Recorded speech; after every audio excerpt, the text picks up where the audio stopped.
வாழ்க கேப்டன், வளர்க தேசிய முற்போக்கு திராவிட கழகம்.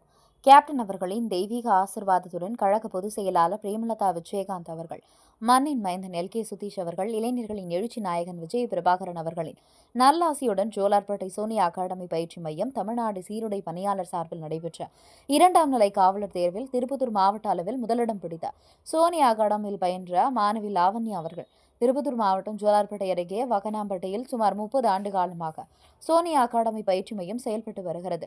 இந்த அகாடமிக்கு தேசிய முற்போக்கு திராவிட கழகத்தின் மாவட்ட பொருளாளர் ஆஞ்சி அவர்கள் நிறுவனராக ஆசிரியர் பணிபுரிந்து வருகிறார்.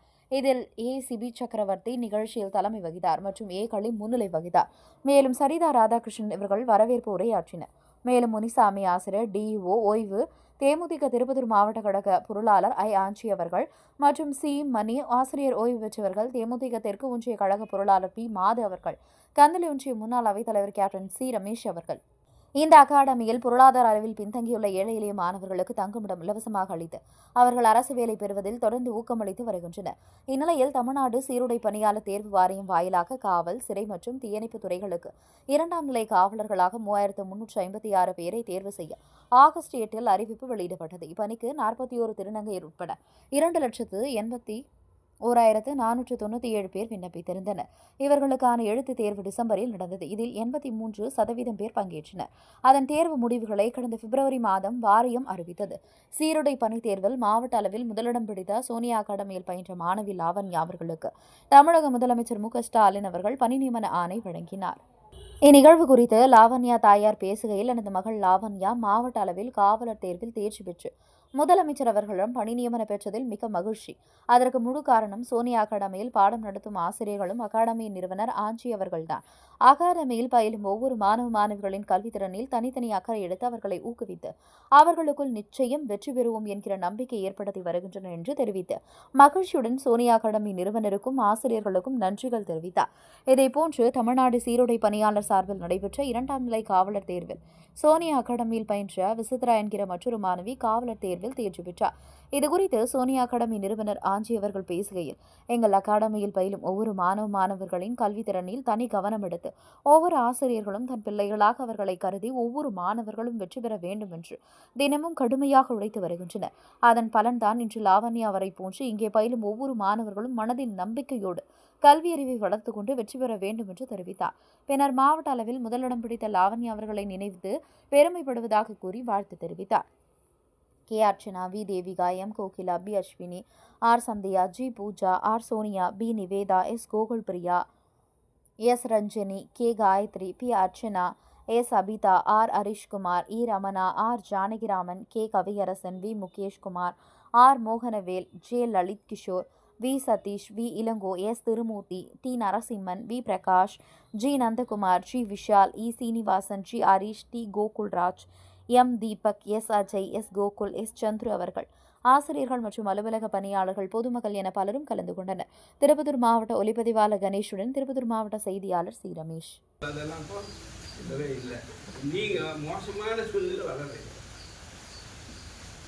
சூழ்நிலை சரியில்லை, நீங்கள் பக்குவப்படுத்திக்கணும். ஒரு வெறித்தனம் உங்களுக்கு இருக்கணும். என்ன வெறித்தனம்? படிக்கிறோம், வேலைக்கு போகிறோம், வெற்றி தான் நம்முடைய குறிக்கோள் என்கிற மனிதனுக்கு சிறப்பாக போயிட்டு, அதுவும் இவங்களுக்கு அறிவுரைன்னு சொன்னால் அவங்க ஏற்கனவே சொல்லிட்டாரு. இப்போ கால் வைக்கிறதுக்கு ஒரு இடம், அவ்வளோதான். அடுத்தது என்ன பண்ணது, மீனுன்னு சொன்னாக்க மூச்சு வாங்கிறதுக்கு மேலே வந்துட்டு திருப்பி உள்ள போயிடும். அதுதான் இப்போ இதுதான் பர்மனெண்ட்டுன்னு நினச்சாக்க நம்ம விட முட்டாள் யாரும் இல்லை. அடுத்த ஸ்டெப் இதே துறையில் பார்த்தா வேறு எக்ஸாம் எழுதுறதா, வேறு எக்ஸாம் எழுதி வெளியே வரலாம், தப்பு கிடையாது. இல்லை இதே துறையில் அடுத்த ஸ்டெப்புக்கு போனோம், நீ பரீட்சை எழுதிட்டு போனால் தான் முடியும். இல்லைன்னா ஆட்டோமேட்டிக்காக வர்றதுனா கூட 20 வருஷம் ஆகும். அது இன்னும் அங்கே எங்கே சொல்கிறாங்களோ அது மர்டர் ஆகி போச்சுன்னா அங்கே போகணும், அங்கே தூக்குன்னா அங்கே போகணுவாங்க. ரொம்ப கடினமான வேலை அது. போலீஸ் காவல்துறை சாதாரண பணி கிடையாது. அதுக்கே இவங்க செலக்ட் ஆகிக்கிறாங்க. எனவே இவர்களை இந்த நேரத்தில் வாழ்த்துகிறேன். வாழ்க்கையில் மென்மேலும் பல பதவிகளுக்கு செல்ல வாழ்த்தியை விடைபெறுகிறேன்.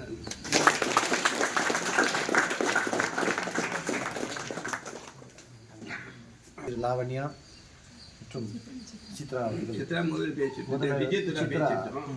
உரையாற்றுவார். அவங்க நிறைய பேசவே இருக்குது. இங்கே தான் நம்ம படிச்சுன்னு அந்த ஃபிசிக்கல் ஃபிட்னஸில் வந்து நிறையா வந்து அவங்க ஃபெயிலியர் ஆகிட்டாங்க. காரணம் வந்து 200 மீட்டர் ஓடுறதுக்கு நாங்கள் பயிற்சி அளிச்சிருந்தோங்க. அவங்க வந்து அந்த செலெக்ஷன் டைமில் வந்து 100 மீட்டர் அவங்க கையில் எடுத்தனால இன்னொரு 4 கேண்டிடேட் வந்து மிஸ் ஆகிட்டாங்க. அதனால் இப்போ அது பெரிய வருத்தம் தான் எங்களுக்கு. இன்னும் இருந்தாலே அவங்களும் வந்து இவங்கள மாதிரி வந்து வெற்றி பெற்றிருப்பாங்க. இப்போ இந்த தேர்வில் வந்து நம்ம வந்து 2 மாணவிகள் வந்து சாதனை படைச்சி அப்பாயின்மெண்ட் வாங்கிக்கிறாங்க. அப்பாயின்மெண்ட் வாங்கி இப்போ 3ஆம் தேதி வந்து அவங்க வந்து ட்ரைனிங்கில் ஜாயின் பண்ணுறாங்க. அவங்களுக்காக அந்த அப்பாயின்மெண்ட் வாங்கினதுனால அவங்கள வாழ்த்தி இப்போ அனுப்புகிற ஒரு தருணம் இது. இந்த நிகழ்ச்சிக்கு வந்து என்னுடைய ஆசான், என்னை வளர்த்தவர், நான் அவர்கிட்ட தான் படித்தேன். என்னுடைய குருநாதர் திரு எம்எம் முனுசாமி அவர்கள், அவர் வந்து டிஓ உயர்ந்தவர். நான் வந்து இன்னைக்கு முன்னாடி நான் மேக்ஸை வந்து நான் வந்து படிக்கிறேன்னா அது இவர் தான் காரணம். நான் 9th வந்து என்னை இப்படி அடித்தது கிடையாது, இப்படி தான் அடிச்சுவர். ஆனால் பயங்கர டேலண்ட்டு. அந்த மாதிரி சார் தான் இவர். அவர்கிட்ட தான் நான் படித்தேன். இருந்தாலும் நான் இந்த அளவுக்கு வந்துக்கிறேன்னா அது அவருடைய ஆசீர்வாதம் தான். அதே மாதிரி இப்போ இருக்கிற வெற்றி பெற்ற மாணவிகள் வந்து இந்த வெற்றியை வந்து இதுதான் ஃபைனல் வெற்றின்னு நினைக்கக்கூடாது.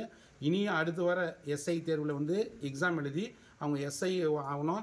அதுக்கு அடுத்த ஒரு பெரிய உயர் பதவிக்கு போகணுன்னு நம்ம எல்லோரும் வாழ்த்தி அவங்கள அனுப்புகிற தருணம் இது. இந்த நிகழ்ச்சியை வந்து எந்த விதமான லஞ்ச லாவணம் இல்லாத வாங்கின வேலை இது. அதுதான் ஃபஸ்ட்டு. இது எதுவும் வந்து நம்ம வந்து இதுக்கு வந்து நம்முடைய ஃபீஸை கொடுத்து நம்ம டீச்சருங்க, நம்ம காலிப் சாரு, மணி சாரு, நம்ம தமிழ் மேடம், நம்முடைய இது இப்போ கெமிஸ்ட் சாரு, தமிழ் மேடம், அதுக்கடுத்தது ஃபிசிக்ஸ் சாரு, பாட்னி மேடம், இது மாதிரி பல விதமான டீச்சர்கள் நம்மளுக்கு வந்து உதவி புரிஞ்சு அவங்களாம் சொல்லி கொடுத்த கல்வினால் அவங்க இந்த இலக்கை அடைஞ்சிக்கிறாங்க. நேற்று அவங்க வந்து லாவண்யா வந்து சென்னையில் முதல்வர் கையில் வந்து அவங்களுடைய பணி நியமன ஆணை பெறுவதற்கு சென்னை போனாங்க. அது நம்ம எல்லாமே டிவி வந்து செல்லு அவங்க வந்து ஓப்பன் அவங்க வாங்குவாங்களான்னு நம்ம எல்லாமே அவளோட எதிர்பார்த்துங்க. அது அவங்க வாங்கின்னு வந்துட்டாங்க. அவங்க அதுக்கு ரொம்ப பெருமை சொல்லலாம், அவங்களுக்கு ரொம்ப தேங்க்ஸ் சொல்லலாம். ஏன்னா சென்னை முதல்வர், நம்முடைய தமிழ்நாட்டுடைய முதல்வர் கையால் வாங்குற ஒரு பெரிய ஒரு வாய்ப்பு கிடச்சிக்குது. அது பெரிய ஒரு அரஸ்ட் தான் சொல்லணும். அது யாருக்கு அது மாதிரி கிடைக்கல. அதே மாதிரி இந்த நம்ம லேடி வந்து இவங்க வந்து நம்ம வந்து புதூர் நாட்டை சேர்ந்தவங்க. அவங்க வந்து காலேஜ் முடிச்சுக்கிறாங்க. அவங்க நேற்று வந்து எஸ்பி கிட்ட நேற்று அப்பாயின்மெண்ட் வாங்கிக்கிறாங்க. ஸோ இனி வரும் காலங்களில் நீங்களும் நல்லா படித்து அடுத்த காவலர் தேர்வில் வெற்றி பெற்று நீங்களும் எல்லாரும் காவலர் தேர்வில் அப்பாயின்மெண்ட் வாங்கி இந்த இடத்துக்கு வரணுன்னு உங்களை ரொம்ப மனப்பூர்வமாக வேண்டி கேட்டுக்கொள்கிறேன். இதுக்கு அடுத்தது நம்முடைய ஆசிரியர் மணி சார் அவர்கள் சில வார்த்தைகள் உங்களுக்கு பேசுவார்.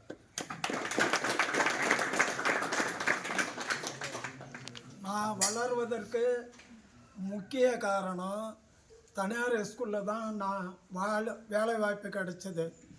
என்னை அறிமுகம் பண்ண ஒரு பெரியவர் மூவாவை திருப்பத்தூர்லேருந்து பச்சப்பா ஸ்கூல்னு போன பெரியவர் தான் கல்வி மந்திரிக்கிட்டே என்னை அறிமுகம் பண்ணார். ஏற்கனவே இவன் டிராயிங் தெரியும், சேகடாட்டில் பிரின்சிபலால் வாழ்த்து பெற்றவன், ஹிஸ்ட்ரி டிஃப்ரெண்ட்டாக எழுதின்னு இருக்கான், இவனுக்கு வாய்ப்பு கொடுங்கன்னாங்க. நான் ஒரு கிராமத்துக்காரன். என் கிராமம் கேடுகொல்லி கிராமம் கூட இருக்கட்டும், ஜோலார்பேட்டில் ஒரு முக்கியமான கிராமத்தில் நான் பிறந்துட்டேன். அந்த ஊருக்கு வரலாறுல பல கேடு இருக்குது. அதை நிவர்த்தி பண்ணுறதுக்கு என் வாழ்க்கையாக இருக்காது. ஆனால் மாணவன் முன்னால் நின்றுவேன். சாருக்கு தெரியும், 33 வருஷம் உஸ்மான் ஹையர் செகண்டரியில் எங்களுக்கெல்லாம் டீச்சருக்கு ஆசானாக இருந்து கைட் பண்ணவர் ஐயா. வரலாற்று மாணவன் வருவான், ஸ்டேட் ரேங்க் 4 ரேங்க் எடுத்துட்டு வந்தவன். நசீர் கொஞ்சம் மணி அனுப்புங்க, திருவள்ளூர் ஸ்கூலுக்காக திருவள்ளூர் ஹையர் செகண்டரியில் வந்திருக்கான், அவனை கொஞ்சம் கரெக்ட் பண்ணிட்டோன்னு கேட்டிங்க. எனக்கு கவனம் வந்துச்சு. அவன் வந்து ஸ்டேட் ரேங்க் ஃபர்ஸ்ட். அப்போ பல்லவன் சார் தெரியும்ல, அவர் ஹைதராபாத்தில் ப்ரொஃபஸரு. அவரோட ரிலேஷன் தான் ஹிஸ்ட்ரி புது ஹேண்டு எம்பில்.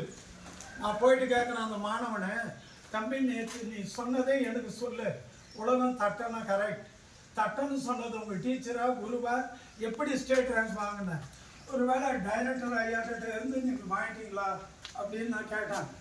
ஏன்னா திருவள்ளுவர் ஹையர் செகண்டரிக்கு போக வேண்டியவந்தோன்னா முஸ்லீம் ஸ்கூலில் நிலைநிறுத்தி உட்கார வச்சுக்கினாங்க. என்னுடைய டேலண்ட்டை பார்க்கல, என்னுடைய குணத்தை பார்த்தாங்க, என்னுடைய கட்டுப்பாடை பார்த்தாங்க, என்னுடைய ஒழுக்கத்தை பார்த்தாங்க. அதே தான் என்ன எழுத்தும் கற்றுக் கொடுத்தான். லைஃப் ஃபஸ்ட் லைஃப், அது யாராக இருக்கட்டும், என்ன எழுத்தும் கண்ணெனத்தகம். என்ன என்றால் சாரு தான். சென்டம் எங்கள் சார் பிடி மாஸ்டர், இவருக்கு தெரியும் சுந்தரநாதன், புதுப்பேட்டில் இருக்கும்போது சென்டம் பண்ணாங்க. அவரே எங்களுக்கு குருவாக்காரு. எங்கள் சாருக்கும் ஒரு அக்கா பிள்ளை தான் ஆஞ்சு அகாடமியை கிட்டத்தட்ட 40 வருஷம் ஆக்கின்னு வரார். நான் 2008 மேவில் ரிட்டையர் ஆனேன். 2009 ஏப்ரல் 17 காலம் வச்சேன். ஸ்கூல்லையாக இருக்கட்டும், அகாடமிலையாக இருக்கட்டும், என் பாடத்தில் எவனும் நில் ரிசல்ட் இல்லை. 20 மார்க் கொடுத்து நீங்கள்லாம் தேத்தனீங்க ஸ்டேட் ஆவரேஜ்.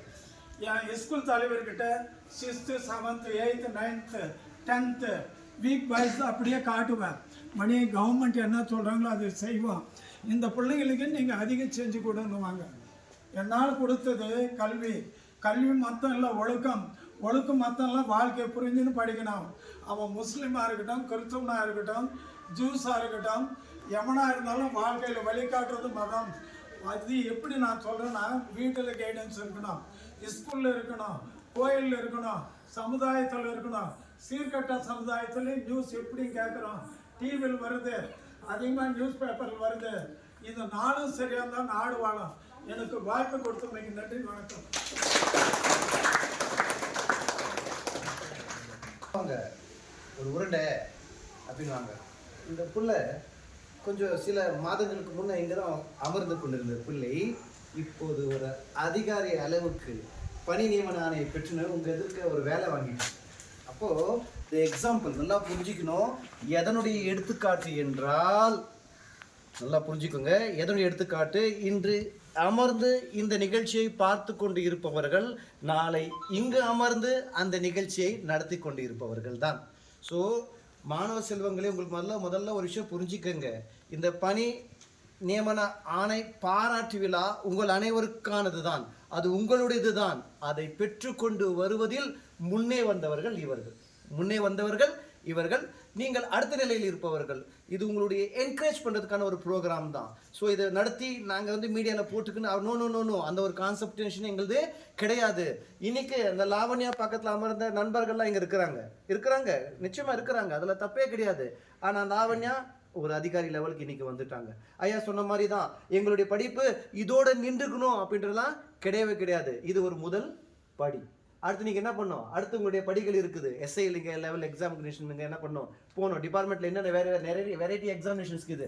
அதெல்லாம் நீங்கள் சோர்வடையாமல் நீங்கள் என்ன செய்யணும், தேர்வை எழுதணும். ஸோ அவர்களே அந்த படியில் போகிறோம் அப்படின்னா நாம் இன்னும் என்ன பண்ணணும், கால் எடுத்து வைக்கலை அப்படின்னா தயவுசெய்து இந்த அருமையான நேரத்தில் இது ஒரு மோட்டிவேஷனல் எடுத்துக்கின்னு நீங்கள் அந்த வேலையை நீங்கள் ஆரம்பிக்கணும். நான் பலமுறை பல இடத்துல இதே சோனியா அகாடமிலையும் சரி எல்லா இடத்துலையும் சொல்லி நின்று பேசிட்டேன். இந்த சோனியா அகாடமி இருக்குது பார்த்தீங்களா, இந்த மண் நடிப்பவர்களுக்கு ஏற்றது அல்ல. அது வெளியாமிச்சிடும் உன்னை தூக்கி. படிப்பவர்களை மட்டுமே உயர்த்தக்கூடியது. படிப்பவர்களை எப்படி உயர்த்தும், இந்த மாதிரி அலங்கரித்து காமிக்கும். இதுதான் அழகு. ஐயா அடிக்கடி சொல்லுவாரு, டெய்லி கதையில் மோட்டிவேஷன் ஸ்பீச் கொடுக்கும்போது, ஐயா அழகுனா என்ன, மேக்கப் போட்டுக்கிறது அப்படி இருக்கிறதுல அழகு இல்லை. உனக்கு ஒரு அரசு பணி, ஒரு வேலை இருந்தா இன்று அழகானவர்கள் இங்கு இருக்கிறார்கள், நம்மிடையே அழகானவர்கள் இங்கு இருக்கிறார்கள். இந்த அழகை செய்து கொடுத்த ஆசிய பெருமக்களுக்கு எவ்வளவு கோடி நன்றிகள் செலுத்தினாலும் குறைவே. ஒரு பள்ளியில படிக்கிறோம், 10th முடிச்சு 12th போறோம், 12th முடிச்சு டிகிரி போறோம், அவ்வளவுதான். ஆனா இங்க முடிச்சா உனக்கு லைஃப் கிடைக்குது. என்ன கிடைக்குது, உனக்கு வாழ்க்கை கிடைக்குது. இதை முடிச்சுட்டு வெளியே போன அப்படின்னா உனக்கு என்ன கிடைக்குது, ஒரு வாழ்க்கை. உன்னால உன் குடும்ப வாழ்க்கை பெறுது.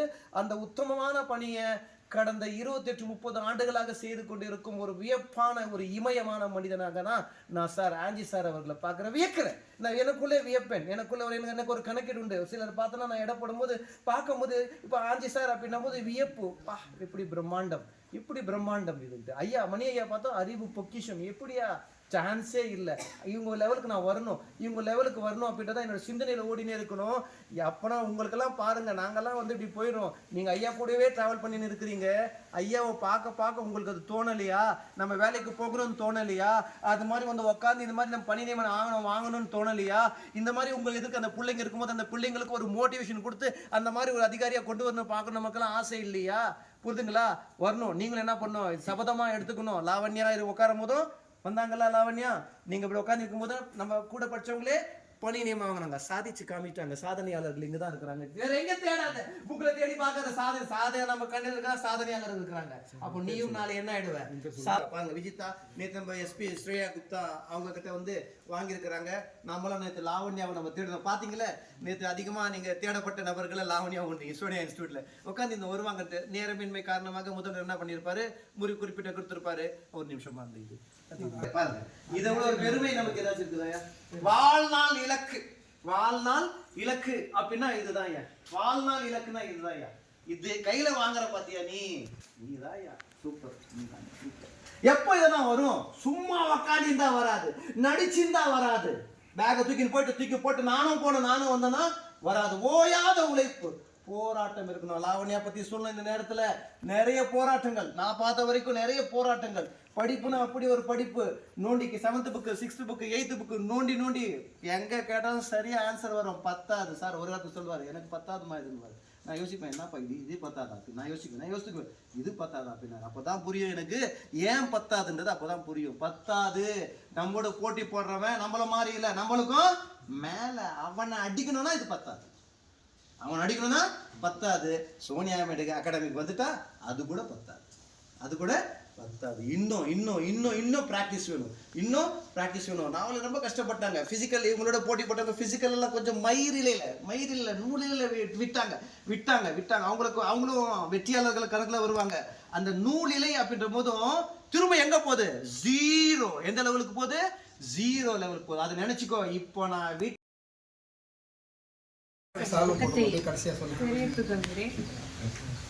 லாவண்யா சொன்ன மாதிரி இங்கே வந்து ஃபஸ்ட்டு நான் விடும்போது நான் ஏதோ நினச்சிருந்தா வந்து ஃபஸ்ட்டு விட்டேன். எல்லாரும் மாதிரி தான் இவங்களும் படிப்பாங்க.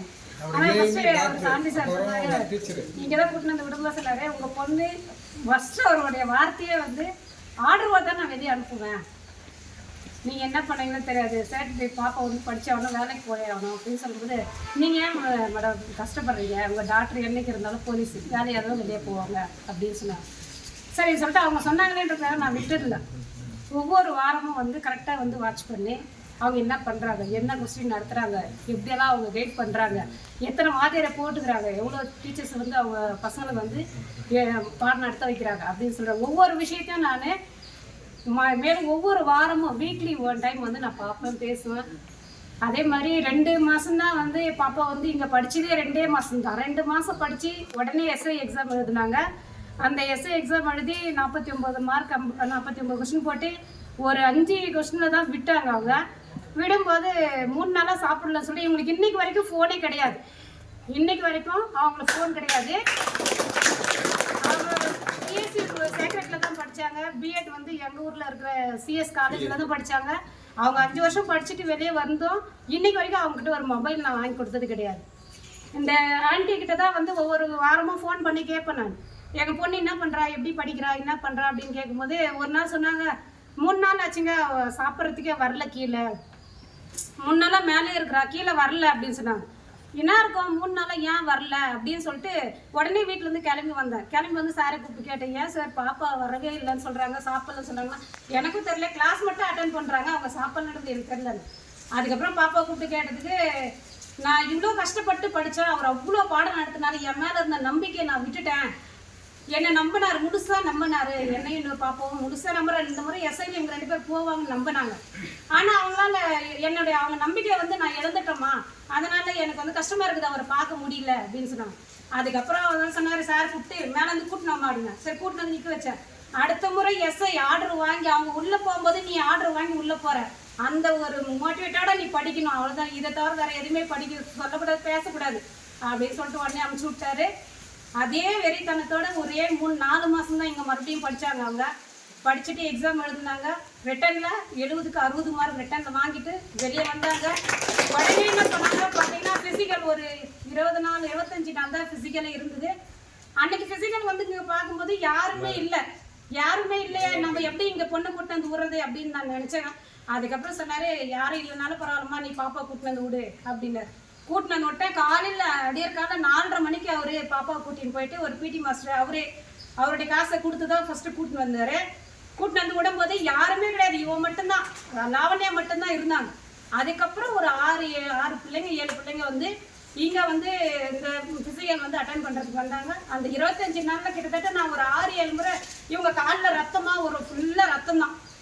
அப்படியே கீழே சட்டன்னு ஒழுகும் வந்து பார்த்துட்டு அந்த டேப் வாங்கி வந்து கொடுத்துட்டு போவேன். ஒட்டிக்குவோம் ஒட்டினாலும் பரவாயில்ல, ஆனால் இந்த இடத்த விட்டு வந்துடாது, தயவுசெய்து வந்துடாது, நீ உடம்பு சரியில்லையா இங்கே இரு, என்ன வேணா பண்ணிக்கோ, ஆனால் இங்கே இந்த இடத்த விட்டு வராத, வேலையோட வந்தாவா இல்லை வராத அப்படின்னு சொல்லிட்டு போயிட்டேன் நான். அதுக்கப்புறம் ஃபிசிக்கல் போகிறாங்க, எல்லாரும் கார் எடுத்துன்னு நிறைய செலவு பண்ணின்னு போனாங்க. ஆனால் நான் வந்து எந்த ஒரு செலவும் இல்லாமல் நேராக கூட்டு வந்து ஆஞ்சி சார் காலில் மட்டும் விழுந்து ஆசீர்வாதம் வாங்கினு அவங்கக்கிட்ட ஒரு 5000 ரூபாய் காசை மட்டும் கொடுத்து அமுச்சு விட்டேன். நான் போகவே கிடையாது. அங்கே ஃபிசிக்கல்லையும் முடிஞ்ச வரைக்கும் எல்லாரோட அச்சீவ் பண்ணிவிட்டு 4 ஸ்டார் போட்டு வந்துட்டாங்க. சரி வந்துட்டோம், ஷூவோடு ஓடுறாங்க. அங்கே இருக்கிற போலீஸ்காரெலாம் நிறைய சொன்னாங்களாம், ஏம்மா எல்லாரும் ஷூவோடு போட்டுன்னு வராங்க, இப்போ வெயில் 12 மணி ஒரு 2 மணி ஆயிடுச்சு, உன்னால் ஓட முடியாது, அதனால ஷூ இங்கே பக்கத்தில் நான் வாங்கி தரேன் போட்டுக்கோனா. இல்லை, எங்கள் சார் சொல்லி கொடுத்தது எனக்கு வந்து வெறும் காலோட தான் ஓட சொல்லி கொடுத்தாங்க, அதனால் நாங்கள் எங்களுக்கு ட்ரைனிங் கொடுத்தது அப்படி தான் கொடுத்துக்குறாங்க எங்கள் சார், நான் அப்படி தான் போவேன் அப்படின்னு சொல்லிட்டு 4 ஸ்டார் போட்டு 76 மார்க்கோட வெளியே வந்தாங்க. வந்துட்டு மறுநாள், ஒரு நாள் கூட இல்லை, ஒரு மறுநாள் ஹாஸ்பிட்டல் போய் படுத்துட்டாங்க. 2 மாதம் ஹாஸ்பிட்டலில் விட்டு அவங்க வெளியே வரல. 2 மாதம் இந்த பக்கமே அவங்க வர கிடையாது. 2 மாதம் பொறுத்து வெளியே வந்த மறுநாள், அம்மா நான் ஆஞ்சி சார்கிட்ட போய் படிக்கிறேன், என்னை கூட்டின்னு போய் விடு. உடனே மறுநாளே கூட்டின்னு வந்து இங்கே விட்டேன். அவர் கேட்டார் ஒரு கேள்வி, ஏம்மா பாப்பா தான் பாஸ் பண்ணிடுச்சு, எதுக்கு இங்கே கூட்டின்னு வந்து விடுறீங்க, ஃபிசிக்கல் முடிச்சிட்டாங்க, வேலை முடிச்சிட்டாங்க, படிப்பு முடிச்சிட்டாங்க, எல்லாம் முடிஞ்சிச்சு, எதுக்கு கூட்டின்னு வந்து விட்டீங்கன்னா, ஏன் சார் இதோட முடிஞ்சிருமா, இல்லையே இன்னும் மேலே போகணும், எஸ்ஐ படிச்சு அவங்க இங்கே. அதுக்கப்புறம் மறுநாளே கூட்டின்னு வந்து இங்கே மறுபடியும் விட்டு எஸ்ஐ படிக்க வச்சேன். எஸ்ஐ படித்து ஒரு 2 மாதம் இங்கே, 2 மாதம் இல்லை 1 மாதம் இருந்தாங்க. உடனே குரூப் 4 எழுதினாங்க. குரூப் 4 எழுதி 156 கொஸ்டின் போட்டாங்க. 156 கொஸ்டின். அவங்க 2 மாதம் நிகர ஹாஸ்பிட்டலில் இருந்தாங்க, எல்லாருக்குமே தெரியும். அதை விட்டு வெளியவே வரல அவங்க. அந்த 2 மாதத்துக்கு அப்புறம் அந்த மறுநாளே, ஒரு நாள் கூட அவங்க வீட்டிலே நிற்கல, நான் போயிட்டு படிக்கணும், அவ்வளோதான், என்னை கூப்பிட்டு போயிட்டு அகாடமியில் விட்டுரு, அவ்வளோதான் அப்படின்னு சொல்லிட்டாங்க. அதுக்கப்புறம் பார்த்தீங்கன்னா இந்த 2 மாதம் கழிச்சு குரூப் 4 படிச்சுட்டு முடிச்சுட்டு மறுபடியும் இங்கே தான் வந்தாங்க. நான் நிற்க மாட்டேன், நான் படிக்கணும், நான் போகணும். அதுக்கப்புறமா இங்கே வந்து அப்பவும் சார் சொல்லுமா, நீ தான் படிக்க முடிச்சிட்டுமா, நீ பரவாயில்ல கொஞ்சம் ரெஸ்ட் எடுமா. இன்னைக்கு ஒரு விஷயம் சொல்கிறேன் கேட்டுங்க, அவங்க திருப்பத்தூர் டிஸ்ட்ரிக்டில் ஃபஸ்ட்டு 35 பேர் நம்ம திருப்பத்தூர் டிஸ்ட்ரிக்டில் வந்து செலக்ட் ஆகிருக்கிறாங்க. இதில் வந்து ஜென்ஸ் வந்து 21 பேர், கேர்ள்ஸ் வந்து 11 பேர். இந்த 11 பேரில் 76 மார்க் எடுத்து நம்ம சோனியா அகாடமிலேருந்து போன பாப்பா தான். வெளியில் எங்கெங்கேயோ எவ்வளவோ படிச்சுட்டு வந்தவங்கலாம் இல்லை, இவங்க படிச்சுட்டு வெறும் 6-7 மாதம் தான். ஆனால் இங்கே படிச்சுட்டு போன பாப்பா தான் இன்னைக்கு முதலமைச்சர் கையால் ஒரு ஆர்டர் வாங்கக்கூடிய ஒரு தகுதியை பெற்றிருக்காங்க. இந்த சோனியா அகாடமிக்கு அவ்வளோ ஒரு பெருமை இருக்குது. அது மாதிரி பாடம் நடத்துறது அவருடைய கடமை. அவர் நிறைய நடத்திடுறாரு, படிக்கிறது நம்மளுடைய கடமை. ஆனால் இன்னைக்கு வரைக்கும் அவங்க நான் வேலை வாங்கிட்டேன், ஆர்டர் வந்துச்சு, நான் ஏன் படிக்கணும் நல்லா கிடையாது. இன்னைக்கு காலையில் கூட டெய்லி 3 மணிக்கு எழுறாங்க. நான் யாரும் நம்ப மாட்டீங்கல்ல, கண்டிப்பாக இன்னைக்கு நடந்த விஷயம் கூட கரெக்டாக 3 மணின்னா அவங்க எழுறாங்க. எழுந்து இன்னைக்கு வரைக்கும் கூட எஸ்ஐக்கு படிச்சிருக்கிறாங்க. என்னன்னா, நான் ட்ரைனிங் போயிட்டா என்ன நாங்கள் படிக்க முடியாதுன்னு சொல்லிட்டாங்கம்மா. அங்கே கலைஞர் அரங்கத்தில் சொல்கிறாங்க, உங்களால் 8 மாதத்துக்கு எதுவுமே படிக்க முடியாது, அங்கே இருக்கிற சிலபஸே லா கோர்ஸ் எடுப்பாங்க, அதவே நீங்கள் படிக்க முடியாது அப்படின்னு சொல்கிறாங்க. எனக்கு இருக்கிறது இந்த 3 நாள் மட்டும்தான். இந்த 3 நாளுக்குள்ளே நான் படிச்சுட்டு வெளியே போகணும். அதனால் நான் இன்னைக்கு கூட 3 மணிக்கு தான் அவங்க எழுந்து படித்தாங்க. நைட்டு 11 மணி வரைக்கும் படிக்கிறாங்க. ஃபோனு கிடையாது. இன்னைக்கு வரைக்கும் கூட பக்கத்தில் இந்த ஆண்டி வீட்டில் கூப்பிட்டு பேசுவோம், பூஜா செல்லில் பேசுவோம், சார் செல்லில் தான் பேசுவோம். இன்னைக்கு வரைக்கும் எல்லா ஸ்டேஷன்லேருந்தும், எல்லா லோக்கல் ஸ்டேஷன்லேருந்து, எஸ்பி ஆஃபீஸ்லேருந்து, சென்னையிலேருந்து ஃபோன் வருதுன்னா என் மொபைல் மட்டும்தான். யார் பேசுகிறீங்க, லாவண்யா, நான் தான் பேசுகிறேன்னு சொல்லுவேன். லாவண்யா கிட்ட இது வரைக்குமே கொடுத்ததே கிடையாது. அந்த மாதிரி நீங்கள் எல்லாருமே வந்து முயற்சி மட்டும்தான், முயற்சி திருவினையாக்கும். முயற்சி பண்ணுங்க. நம்ம இப்போ எத்தனை வருஷம் படிக்கிறோன்றது பெரிய விஷயம் கிடையாது. முயற்சி பண்ணால் ஒரே 6 மாதத்தில் கண்டிப்பாக இந்த இடத்துலேருந்து வேலையோட ஆர்டரோட வெளியே போகலாம். அதுதான் முயற்சி. ஐயா சொன்ன மாதிரி நானும் மல்லப்பள்ளி ஸ்கூலில் தான் வேலை செய்கிறேன். சத்துணவு அமைப்பாளராக நான் வேலை செய்கிறேன். இருந்தாலும் நான் வந்து எனக்கு வந்து 99 வந்து போலீஸ் ஆர்டர் வந்தது. அன்னைக்கு என்னால் போக முடியல. 99 நான் வந்து டவுன் போலீஸ் ஸ்டேஷன் சென்னைக்கு ஆர்டர் வந்து ரெடியாகி எனக்கு வந்தது. அன்னைக்கு என்னால் போக முடியல. நான் வந்து ப்ரெக்னெண்ட்டாக இருந்தேன். அன்னைக்கு வயிற்றில் இருந்தவ தான் இவன். அதுக்கப்புறம் தான் அந்த ஒரு வெறித்தனம் பிஎட் முடிக்கிற வரைக்கும் கூட இவங்களுக்கு வந்து நான் போலீஸ் ஆகணுன்ற ஒரு துளி கூட கிடையாது. பிஎட்ல லாஸ்ட்டாக போகிறாங்க, அங்கே ஒரு சார் சொன்னாங்கன்னா ஏமா நீ ஹைட் வெயிட் ஆகிற டீச்சர் எதுக்கு படிக்கிற, நீ போலீஸாக போன அன்றைக்கே நின்ட்டாங்க. அவங்க நின்று என்னை கூட்டின்னு போய் சோனி அகாடமியில் சேர்த்து இந்த மாதிரி ஜோலார்பாட்டில் இருக்குதான், நான் போலீஸாகவே போகிறேன். அன்னைக்கு ஆரம்பித்த அந்த வெறித்தனம் 6-7 மாதம் தான் அவங்க படிச்சது. வந்தோம் படித்தோம் போயிட்டோன்ற ஒரு இதோடு போயிட்டாங்க அவங்க. அதாவது கிளாஸ் வந்து அவர் கரெக்டாக எல்லாருமே கரெக்டாக எடுக்கிறாரு, கரெக்டான ஒரு டீச்சர்ஸ் போட்டிருக்காங்க, கரெக்டான ஒரு மோட்டிவேட் கொடுக்குறாங்க. அதை பயன்படுத்திக்கிறது நம்ம கிட்ட தான் இருக்கு. அது அவர் சொல்ற மாதிரி சேர்க்கைன்றது ஒரு பக்கம் இருந்தாலும் நமக்குள்ள அந்த சேர்க்கை வந்து நல்லதை பயன்படுத்திக்கலாம். நீங்க அந்த மாதிரி முயற்சி பண்ணுங்க, கண்டிப்பா எல்லாருமே வெற்றி சாதனையாளராக வருவீங்க அப்படின்ற ஒரு நம்பிக்கையோடு விடைபெறுகிறேன். நன்றி.